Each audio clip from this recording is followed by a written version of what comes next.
nice to see you. Nice for you to pop along and just have a little look at the vid and come and see me and have a little catch up. And I'm saying thank you very much, because I know this is going to take up a little bit of your time as usual. And that's because this one's going to be a bit of a lengthier update. I'll try and do a lengthy update once a week to sort of let you know what we're doing.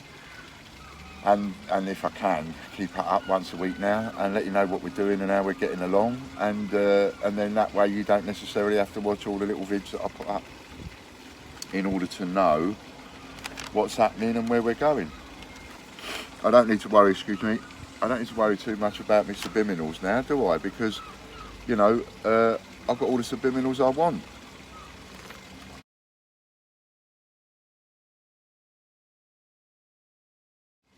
In the old trailers that I've been making, which I'm enjoying immensely, I have to say. I am loving that.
Paper here.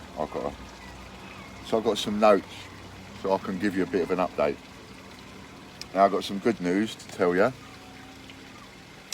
and there's something I've been deliberating with. Shall I impart this information or not? And but I just feel that in this what would we call it? In this vein of transparency that I'm trying to keep to, I think it's quite important. Anyway, I'll come to that. So first and foremost, let's just give you a little bit of an update on where we are and what we've been doing. Okay, I'm doing more and more of these trailers. I'm loving the idea of the trailers. They're only a minute long and I can advertise everything. To make a different advert for different things, which is pretty cool. And also it bungs information up there where you've only got to watch it for a minute, you know, a minute and a few seconds, and that's it. You're up to date with whatever that is that I'm advertising. If it's a prize bundle, then it's a prize bundle. You'll notice that there are there are 3 prizes now on the raffle site. We have prize bundle 01 and bundle 02 and bundle 03. So all you have to do is go and search TGBCH raffle for prize bundle and you'll get all the prize bundles. Now, those prize bundles are aimed at over 500 quid a day.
So that's the idea, is that I'm each one of those is over 500 quid's worth of stuff.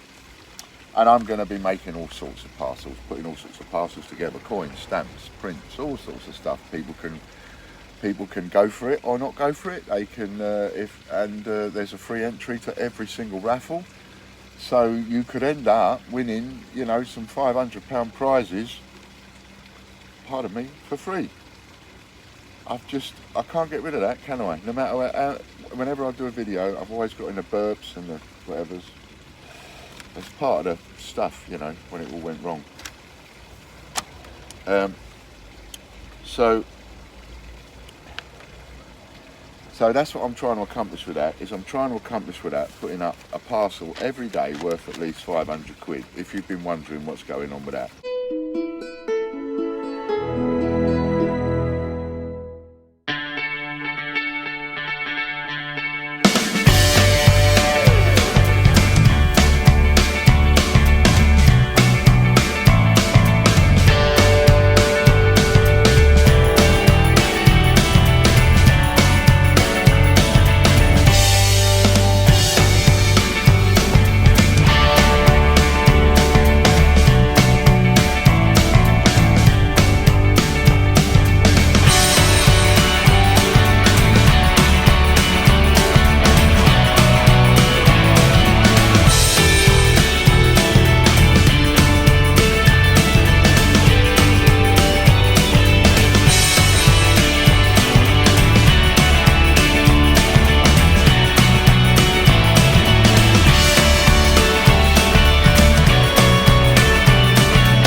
Now, why am I doing that? Well, look, I've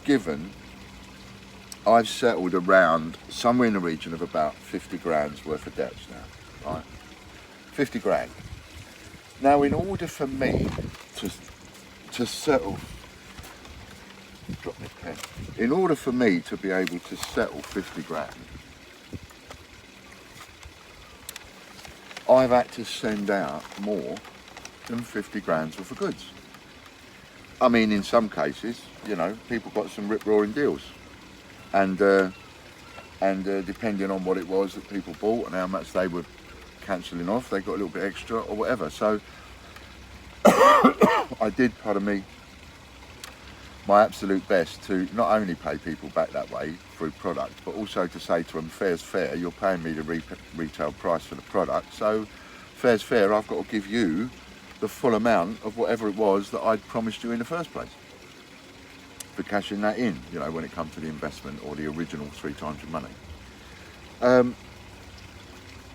Or in fact anything else that I owe for, etc. But in order to settle that, you know, there's a certain amount of maths here. That in order to settle that, I've had to physically wrap, pack, and send out more than 50 grand's worth of stock. That's a lot of stock. It's a lot of stock. It's gone. Not here anymore. It's gone. So you might think, well, we ain't going to have much stock left. Pardon me. Now let me tell you, apart from, obviously, 50p's and £2, because those 50p and £2 sheets that I put up, they do get slaughtered when I put them up. And part of the reason I think they get slaughtered is because, well, yes, they're high value, but at the same time, you're getting 30 different ones each time. £2, 50p's, or a mix, or whatever. But you're getting 30 different types, so you're bound to be getting in there some that are like not so necessarily easy to find, or whatever. And they work. They absolutely work. So apart from them, because I'm always running out of designs, there's never enough for me, you know, like now, I've got a load of sheets half filled and I need to get hold of a few more 50p's and a few more £2 in order to finish them off, because, you know, there are certain designs I've got loads of when I bought them in, and one thing and another. And there are certain designs, obviously, I don't get enough of. So that's why at the moment there aren't any £2 or 50p coin sheets up there. It's not because I haven't got any £2 or 50p's. I have got some, quite a few. And, pardon me, they're all in sheets. You know, they're out of the boxes and I've sheeted them all up, etc. But the sheets are part done, so I've got to get some more of those to finish the sheets off. But anyway, I'm labouring the point. The point is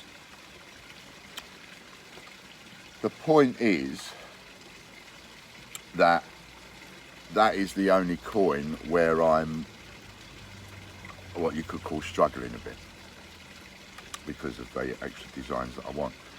But other than that, sending out 50 grand's worth,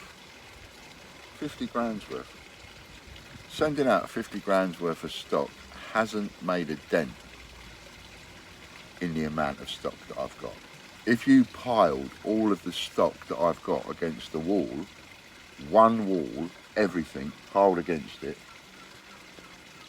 you would see that the 50 grand's worth that I've already sent out and given people doesn't make a dent in what I've got. I mean, I've got a garden box. It's the size of one of these garden boxes. Let me show you. Can you see that garden box there? That one there, right? It's a big old garden box. It's one of them garden boxes you can sit on. You know, waterproof and so on. So you can sit on it like a bench. Now I've got one of those outside my back door there, and it is half full. I'm not going to say it's full up. It's half full, and it is half full of pre-decimal. Completely half full of pre-decimal. Now we're talking everything from 2 shillings, half crowns, farthings. We're talking old wheel, what they used to call old cartwheel pennies. Cartwheel pennies are like, they're almost like if you take a couple of 2p coins and put them together and see how thick that is, that's like a cartwheel penny. It's about the size of a 2p, maybe a little bit bigger, maybe the size of a 50p, but or a cross between the two, but it's thick, really thick. And they call it a cartwheel penny. I actually don't know why they call it a cartwheel penny. It's probably to do with the design. It looks like a cartwheel or something, but they call it a cartwheel penny. And these go back like over 100 years. These go back to, you know, your early Victorian times and before then. I've got loads of those in there, you know, farthings, half pennies, pennies, dating back a couple of 100 years. And shed loads, obviously, of Queen Elizabeth II and all the easy ones. You know, whatever the easy ones are, you can guarantee I've got loads of them in that box. And whatever the hardest ones are, you can guarantee I probably haven't got that many. But there is a load of good stuff in there. And that's just one box. I've still got the lockup. That's got a lot of stuff in it. I've still got various places. I'm not going to say where they are in case someone decides to come down and rob the place. But there are certain places where I've got coin and various types of coin. I've got a box in there with over 10,000 coins in it I haven't even sorted through yet. Don't know when I'm going to get the chance to sort through that one. World coins mixed. It's so heavy, the box, you can't hardly pick it up and lift it. So I'm saying this because to sort of give you a feel and an understanding that when I said I've got tens of thousands of coins, I seriously meant it. I've got tens of thousands of coins. You know, at the retail price, all of my stock added up to over £1 million. I've been a hoarder for 7 years. There's things I wouldn't let go, which is why I'm so upset today. There's things that I just would not let go over 7 years. There are certain coins that I've been talking to you about. So, for example, for 7 years, coins like the 1984 20 pence and the 1985 20 pence, every coin search we've done of every single bag that we've done of 20p's, and we've done tens of thousands of them over the 7 years, coming into 8 years now. We've done tens of thousands of them, and I would never let an 85 or an 84 go. It doesn't matter to me that I'm selling 4 a week, or you know, and I only sell bulk of them every now and again when a manufacturer wants them. Doesn't matter to me. I know they're hard to get. I know they're rare. I know they're worth a couple of quid each for a 20 pence. I'm not going to let them go.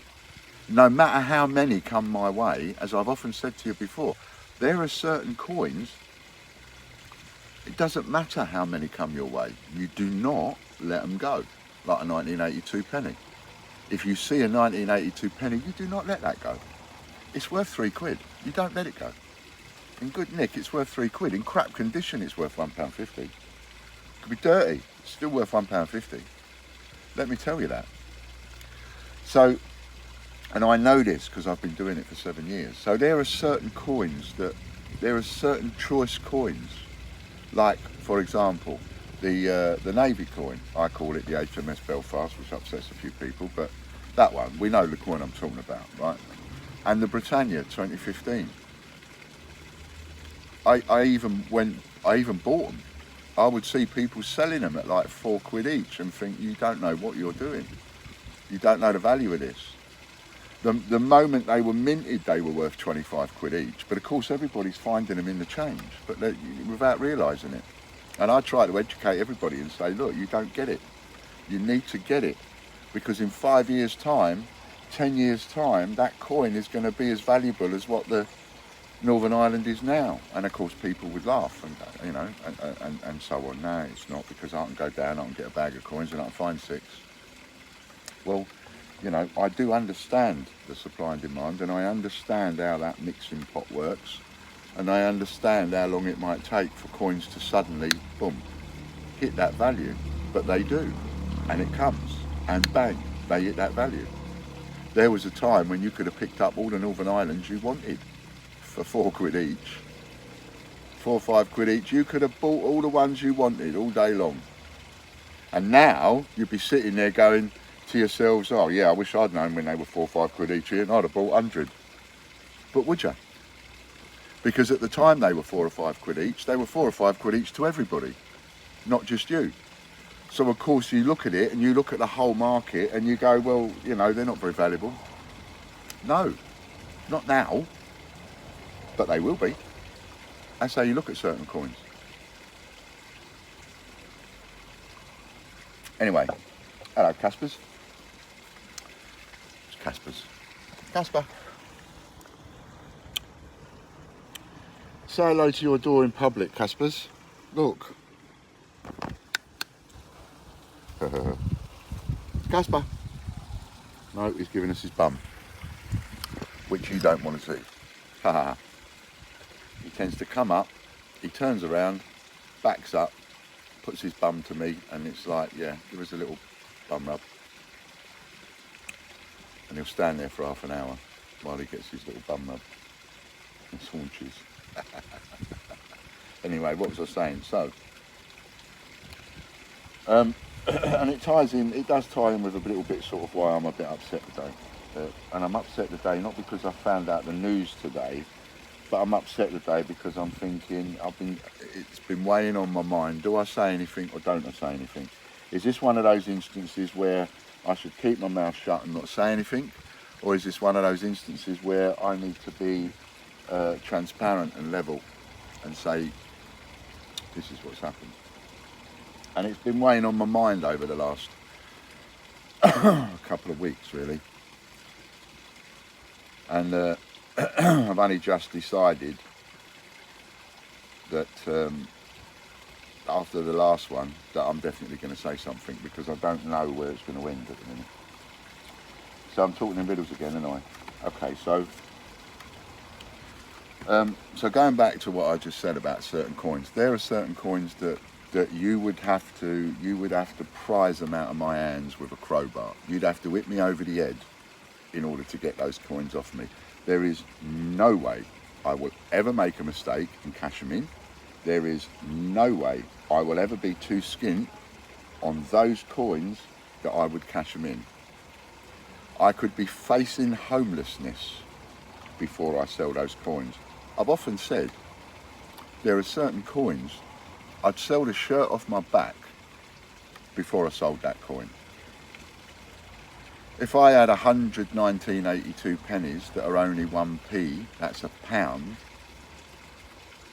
and I am so skint I need food and I'm wearing a £60 shirt, I'll sell the shirt before I sell any one of them, before I cash any of them pennies in, no matter how desperate I am, because I know the value, absolutely know the value. And that's really important because all the 1985 20p's that I've hoarded for coming on now 8 years, all the 1984 and 85 20p's, all gone. I had an order from one of my wholesale people, and they wanted a load of 1984 20p's, and I ain't got that many here. But I knew I got a box or two. When I say a box, I mean a takeaway box, you know, the plastic takeaway food boxes, full of them, because I've been collecting them for 7 years. So I've gone down the lockup, I've checked everything down the lockup, not there. I've checked everywhere that I would put coins like that. Sorry about the state of my ear, I need a haircut. I've checked everywhere that I would put coins like that. Nothing. So that means they disappeared. Well, they don't just disappear, do they? Things don't disappear. We're not, you know, Tommy Cooper don't live in my house. You know what I mean? Paul Daniels, never met him. And the only person that I know that knows magic is Harry, who's been doing it since he was probably about 8 years old, 9 years old, and he hasn't been anywhere near the place. So how they can just poof, disappear is beyond me. What that tells me is somebody's taken them. And when you're in this kind of a game, oh, I don't know, maybe it's just me, but sometimes you end up asking yourself, you end up scratching your head and going, did I put that there? I'm sure I put that there. I'm positive I put that there, but it ain't there. Where is it? You know, when you get that moment, you have those moments. We all have those moments, don't we? So you start convincing yourself that you, me, I've made a mistake. I've put them in the wrong place. I thought they was in the lockup. They can't be in the lockup. They must be in a cupboard. I'll go and check the cupboards. They're not in a cupboard. They're valuable. Where would I have put them? Check the bedroom. Not in the bedroom. Check the cupboards indoors. Not in the cupboards. Check the cupboards outdoors. Not in the cupboards. Where would I have put them? And you start scratching your head, thinking, now look, you know they're valuable. Lot of money's worth. I mean, you imagine how many 20p's you get in a box. A takeaway box that's like that deep. Hundreds and hundreds. You're talking over £1,000 in a little takeaway box. That's the value you're talking. Over £1,000 in a little takeaway box. And we're talking about 3 takeaway boxes, because there were more 1984s than there were 1985s. So I had 2 boxes of 1984s, 1 box of 1985s. They are like rocking horse poo, 1985s. Check the mintages yourself. They are really difficult to get, and for a 20p, you know, yes, you want to look out for 1986 because it was a proof year, of course you do, and you want to look out for the 1992 small head because that's worth a tenner each. But you also want to look out for the 1984 and the 1985 and the 2008, not the Shield, the other one, because you're into a couple of quid each. Which don't sound like a lot, by the way, but for 20p, a couple of quid, that's 10 times the value.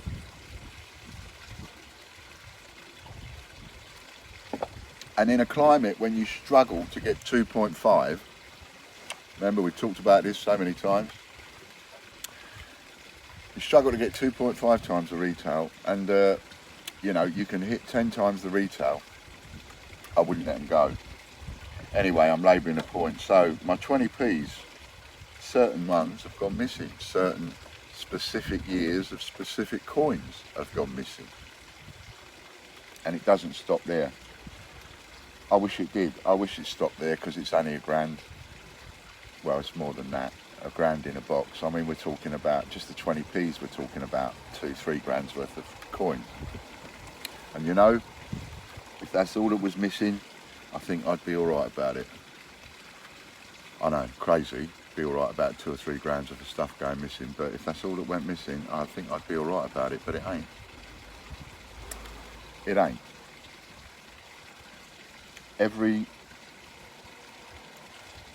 Not every, because I have one takeaway box left that's not even half full of Navy Belfast. But I had a Tupperware box full up, actually more than one, 2 Tupperware boxes full up of errors, 50 to 75 quid each, full up. Now we're into, now you're going to struggle to start adding this money up. How much? I am anyway. Full up. Not only that, but boxes and boxes and boxes of them, because over 7 years I saved over 1,000. I would buy them, like I said, I bought them. When they came up for 4 quid, I'd be buying them, and I'd be having a little wry chuckle to myself going, buy them at 4 quid, it's like buying Northern Islands, just stick them in a cupboard. And they are going to be worth so much money. All gone. All gone. I found out that the Navy, I couldn't find the Navy at first. That's when everybody was still here. I couldn't find the Navy. When I was started to do the COA one with the Navy coin. Some of you, because all I had left was 1/2 box, that's all I could find, and in that half box it seemed to be a mix of errors and non-errors, so some of you even got errors just to fulfill the order, you know. So you got your stamp. If you have a look at your coins, if any of you bought those COAs off me with a Belfast, have a look at them and have a good look at those coins, because you may have got errors in with that, so that would make those coins worth about, well, if you had an extra value because of what we were doing with them, you could be going up close to 100 quid, but they were already worth 50 and 75 quid each, depending on the error. Anyway, I digress. So I've lost all of them, every single one, apart from this one little half a box. That's over 1,000. Now you get in a £500 bag of £2 coins, that's 250 coins. So you are talking over, it's somewhere in the region of about 1,200 odd, and I can't be exact on the figure, but you're talking like 5 bags of £2 coin gone. And then to make matters worse, and you know, I got through that one. It's like, should I even mention this? Well, there's so much going on at the time, and so busy, and I was convinced, to be honest, I'll put them down somewhere. Oh, they're down the lockup. They're behind another box. They're, you know, as you do.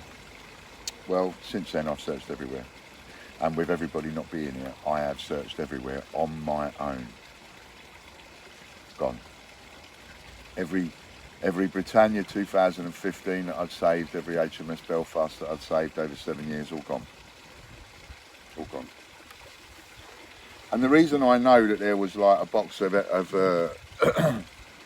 more than, you know, a couple of boxes of the errors full up is because, as you know, I separated everything. So upside down, right and correct, I did it always round.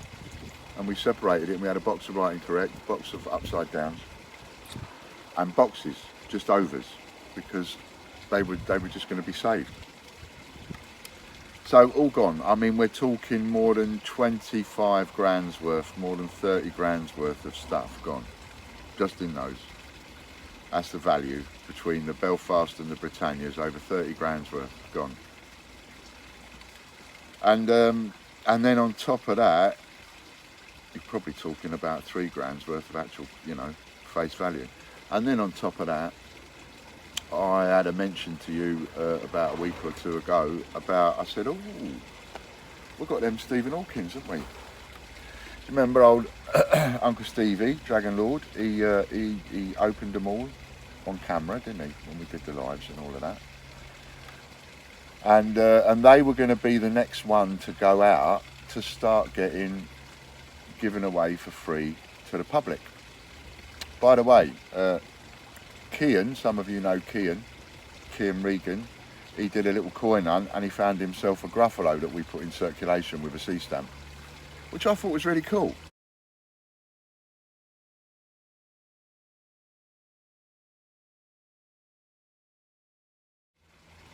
Find that. So, just like we did with the Peter Rabbit and the Gruffalo, the Stephen Hawkins was next, and it was due to get put out. And there was a particular box, and I remember the box, and I remember exactly where it was, and it was full. It was full of them because there was, however many in there, 700, was it? 800,000, whatever it was. And they're gone. Nowhere to be found. Before anybody says, no, I'm not covered for anything like that. To try and get covered for stuff like that, it's like when you get into the realms, when you get into the league of what I got into, it's like trying to insure a bank. It's too expensive.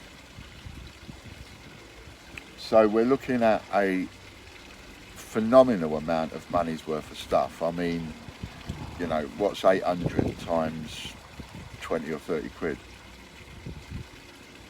You know what I mean? You're looking at another 30 grand there. So I'm a bit gutted. Anyway, so that's happened and I've got to deal with it. I've got to contend with it. There's nothing I can do. There's only 3 people here. The only 3 people here are John and Logan and Kelly. And I can't for 1 second even think it's John. John and I have been working together from day one. John was working for me on less than £5 an hour. I mean, there's just no way that, anyway. So that only leaves 2, and I don't even know where to go with it.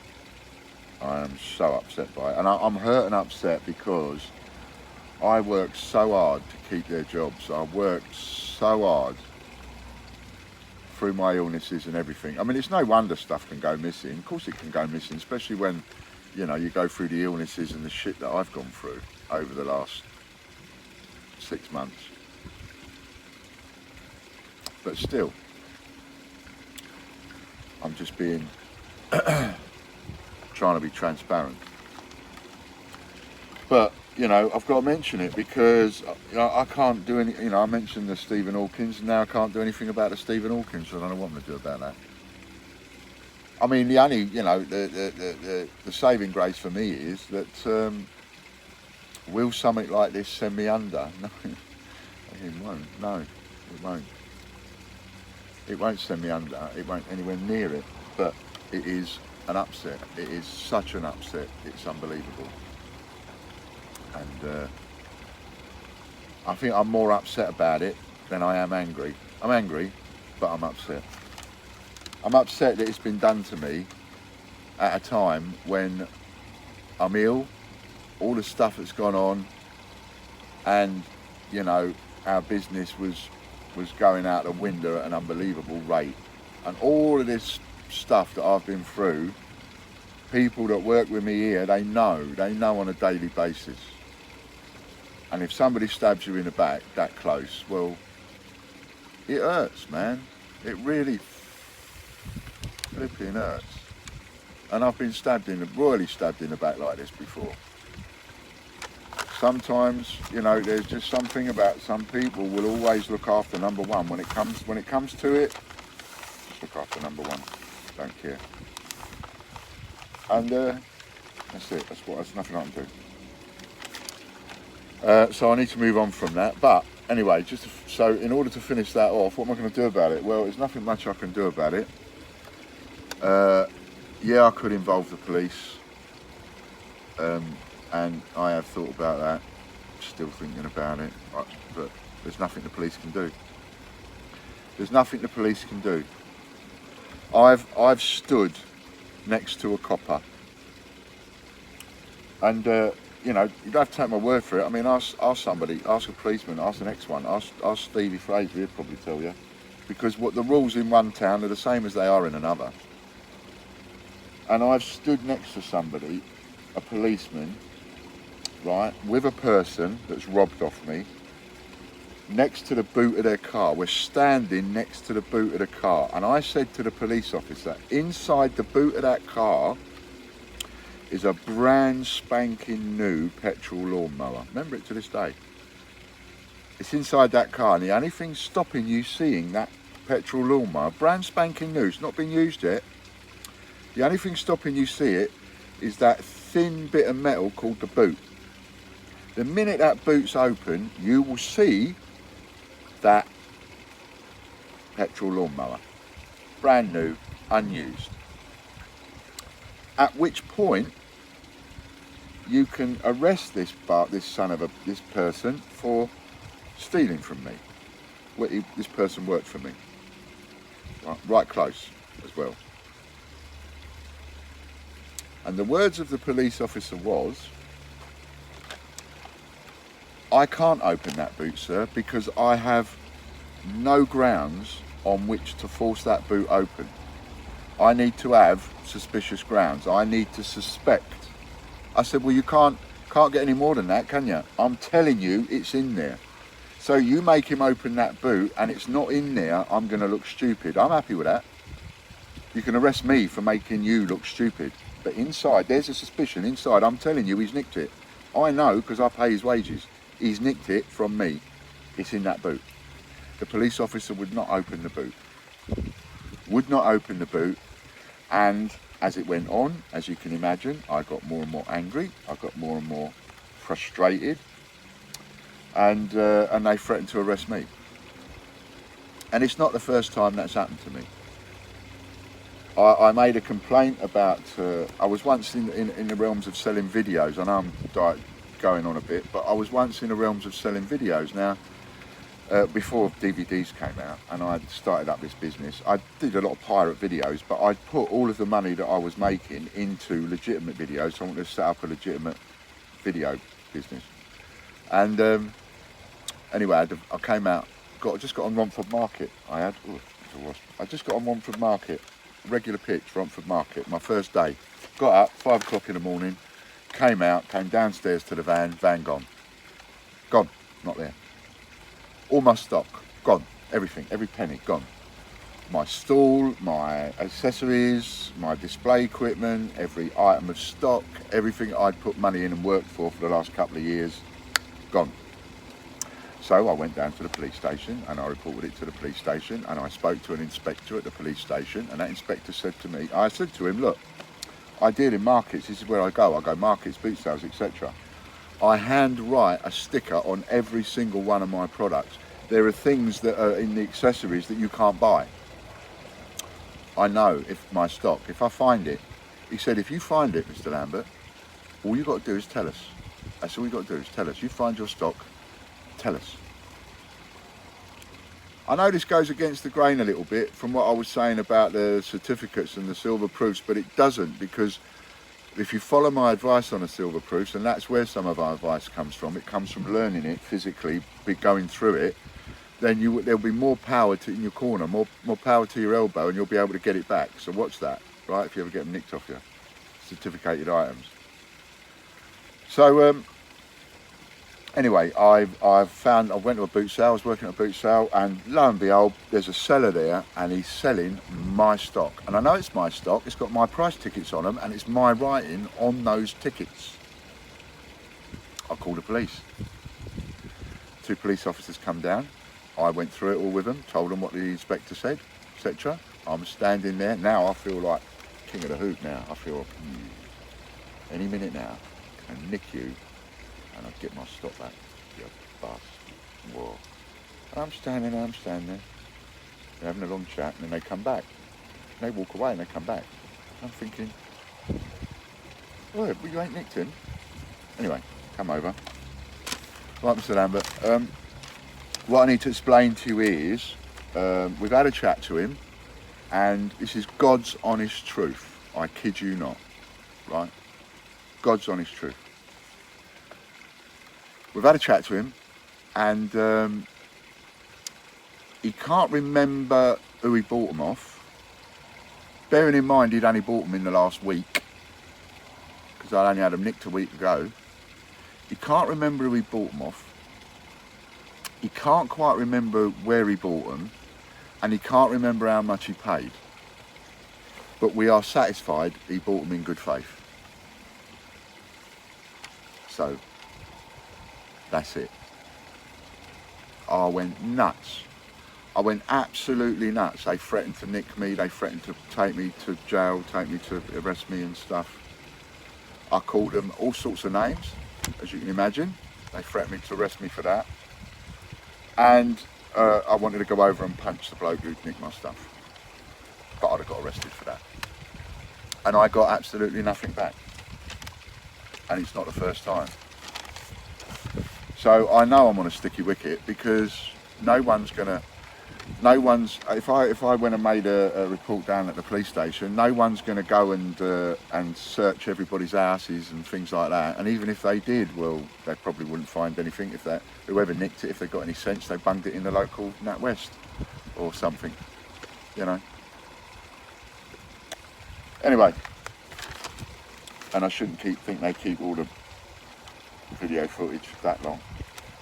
Right, so I needed to cover that, and I needed to hold my hands up and say, you know, I've dropped an absolute bollock. I have taken my eye off the ball. It's my fault, obviously. The responsibility is mine.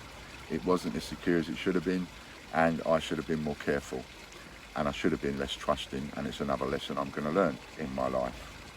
But I'm not going to have the stress of hiding it. That's not what I'm going to do. I'm not going to have the stress of hiding it. Oh, what if somebody finds out? Oh my God.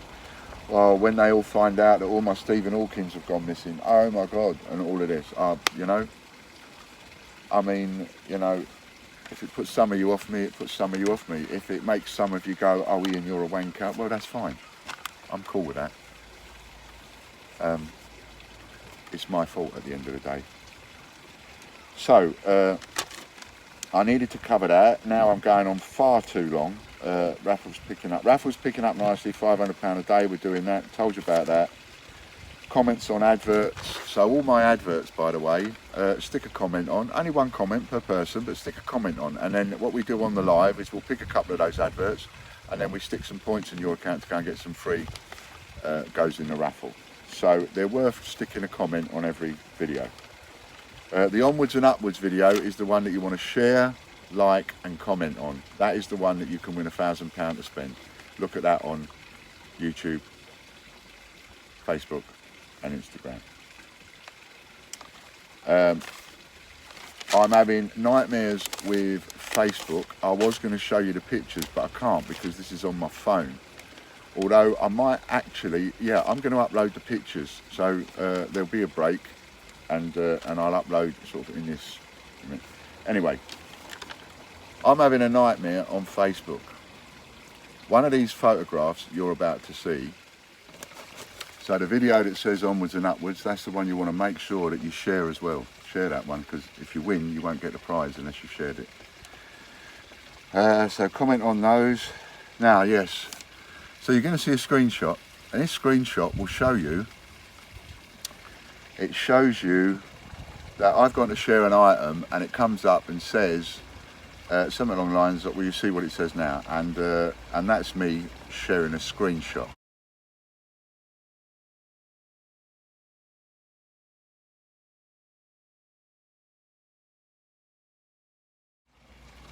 I go against community standards.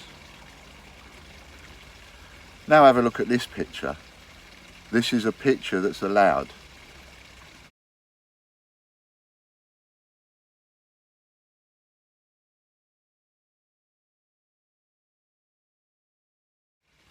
right? This is a post that's been put up there and it was allowed to be shared and so on. That doesn't go against community standards. And what we have is an adult kissing a child on the lips. That doesn't go against community standards. And you might think, well, that might just be an unfortunate photograph, Ian, you know, the way that it's taken. Okay, what about this photograph then?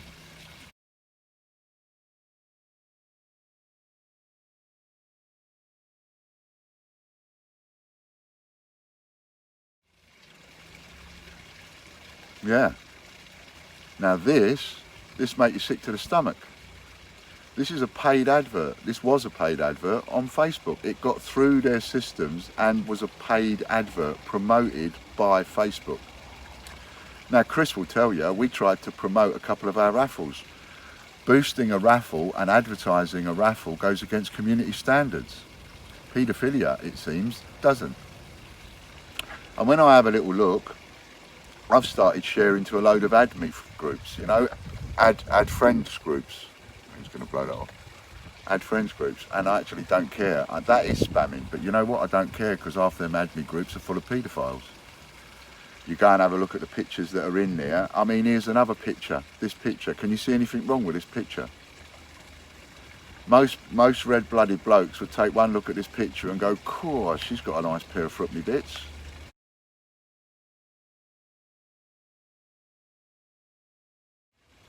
And it's not, but look at what you're looking at, you know.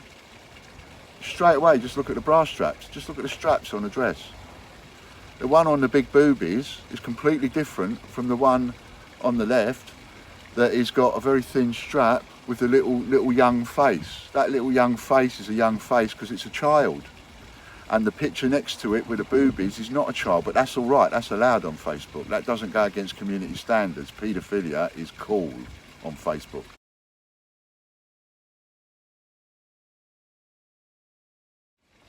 Paedophilia, bestiality, physical abuse, sexual abuse, all of these things are cool on Facebook. I've seen somebody get beaten with a stick, not raising their hands not even raising their hands in defence. I've seen somebody get beaten with a stick until they're unconscious and they've dropped to the floor. That's allowed on Facebook. But I can't advertise my raffles and I can't share posts for the Great British Coin Hunt.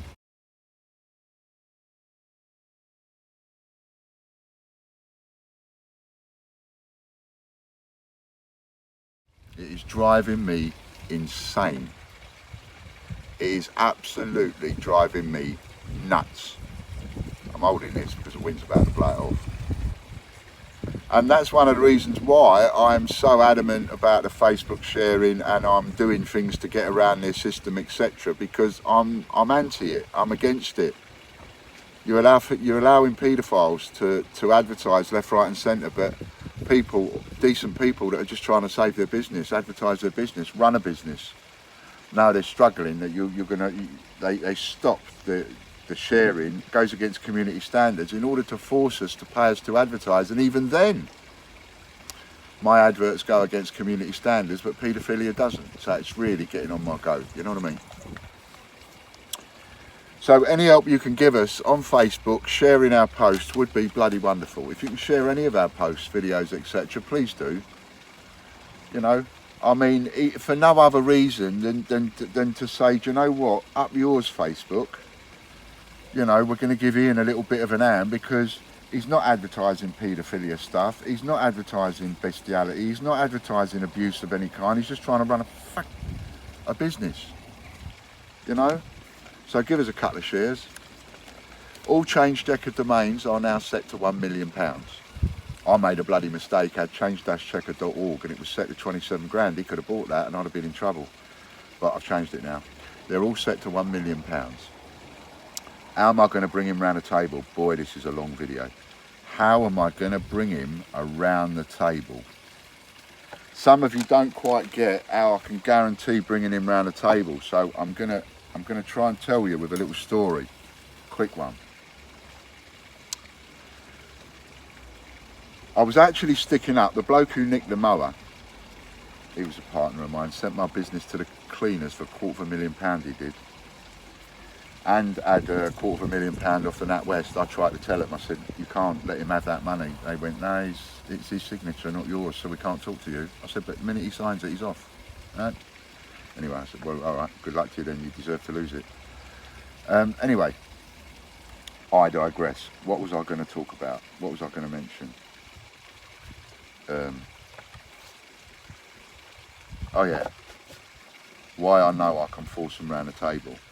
So his daughter worked for this shop. It was one of the sports shops. It was like a Sports Direct or something like that.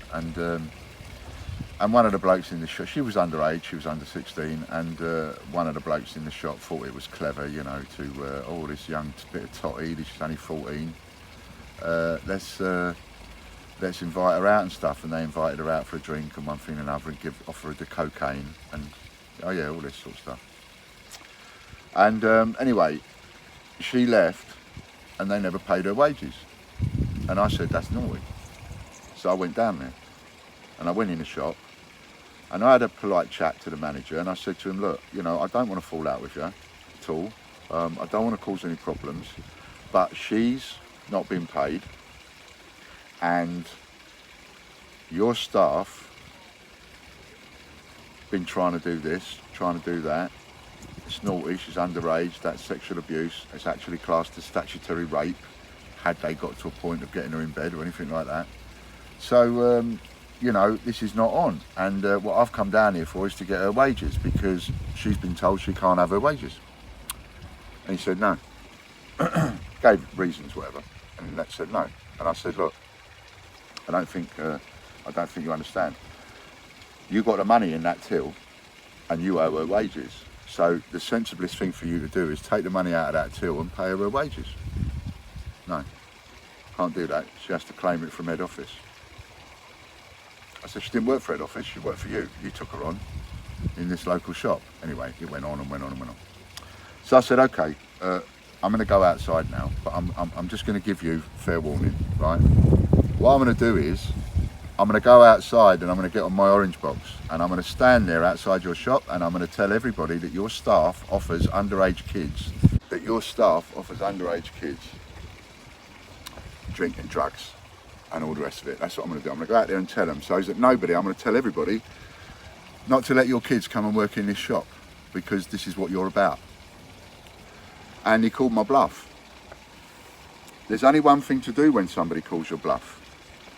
You have to follow through. If you don't, you look a bigger mug. Now I know that I will look a mug, but I still went outside and I found a box and I turned it upside down and I stood on top of it and I started shouting my mouth off. And I didn't stop for 2 hours. I just shouted and shouted and shouted. Once I got going, that was it. And I kept it up and kept it up. I had the newspaper reporters coming up and asking me for a story, which I refused to give them. And all of that, because I said it's not about me or anything else, it's just about getting this girl her wages. That's all I want, get her wages. Anyway, 2 hours I did it for. Rather than pay her wages, they shut the shop. Closed the shop down, sent everybody home. So, what I'm saying is, when you put enough pressure on, anybody, they will fold. If for example, Ian Glenn lived in a street next to me, because I'm not too well, so I can't travel halfway around the country, but I don't even know where he lives. I know obviously their business is in Poole, but supposing he lived in a street over the road there, now I wouldn't be able to contain myself. I would be walking up and down outside his house, and I got a public right to do that. And I would be shouting my mouth off up and down his house. I would walk up and down and I would shout so that he can hear me from inside his house and so could all his neighbours. I'd go and get a megaphone. I would go and draw up leaflets and put them through all his neighbours' doors. Until eventually, oh look, door's open, and he comes out and goes, all right, let's talk. Enough. Right, now that's in the, what I would say the real world, that's in the down-to-earth world, is exactly how it would work. Think about it. Somebody coming up and down outside your house all day long, you don't want the embarrassment. You don't want everybody around you knowing, because every single shop and every single employee of every single shop now knows that that manager condones drugs, coke, trying to get into the knickers of underage children. Right? I made sure everybody knew. I made sure not only the public knew that we're going to go in that shop, I made sure that people in the shops nearby were coming out. What's all this ruckus about? What's going on? Staff coming out. What do? Staff tell staff, shop managers, no shop managers, and on it goes. And everybody in town knew that that man running that shop condoned staff trying it on with underage kids. I made sure of it. You got me? You push people into a corner. I know what it's like being pushed into a corner. You push people into a corner, put their back against the wall. Some people will come out kicking and screaming, but everybody, given the opportunity, will come away from that wall and sit round a table. Anybody, everybody. And that is what makes me believe that I keep the pressure on with all these domains. Right now, all Ian Glenn's doing is laughing at us. He's having a bag of crisps and a can of Coke in his office, going, he thinks I'm going, look, he thinks, that wanker thinks I'm going to pay him £1 million for that domain name with my name on it. Yeah, I do, and you will. But not yet. But you will. Like the bloke in the sports shop, I made him close the shop, send every single person home. I made sure every single person around knew what he was into. Made sure of it. And I ain't going to stop with this.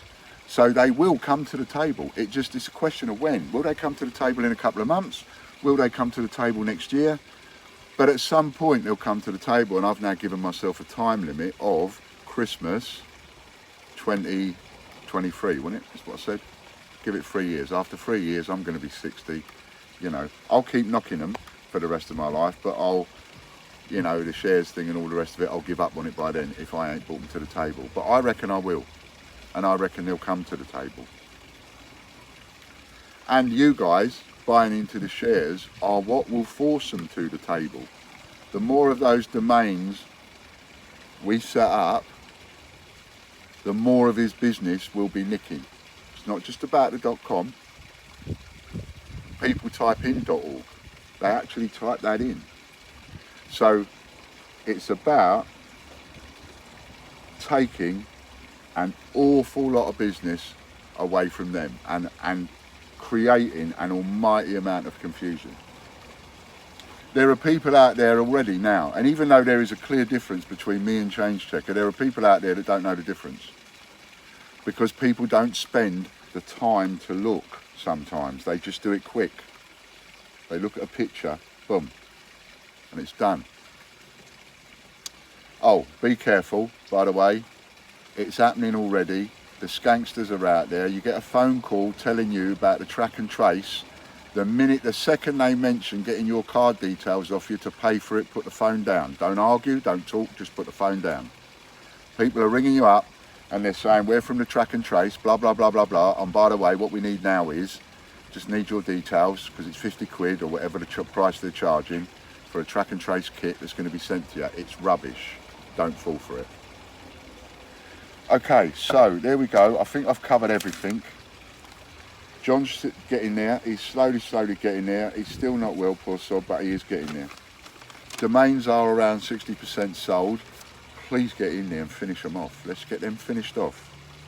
We just need them finished off, and that will be fantastic. And then that's it. That's everything I've covered, and you'll see the pictures at the right point in the video. Thanks very much. And for those of you that, you know, still got a bit of oomph left, still want to support, please support. Any way you can. Patreon, PayHip, the shares, the new email addresses, mailshop.co.uk. Have a look at that.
just support us with a share. Just go and share one. Anything, don't matter. Share it to a group. Get it out there. So groups are the place to share them to. Thanks very much. And bye for now.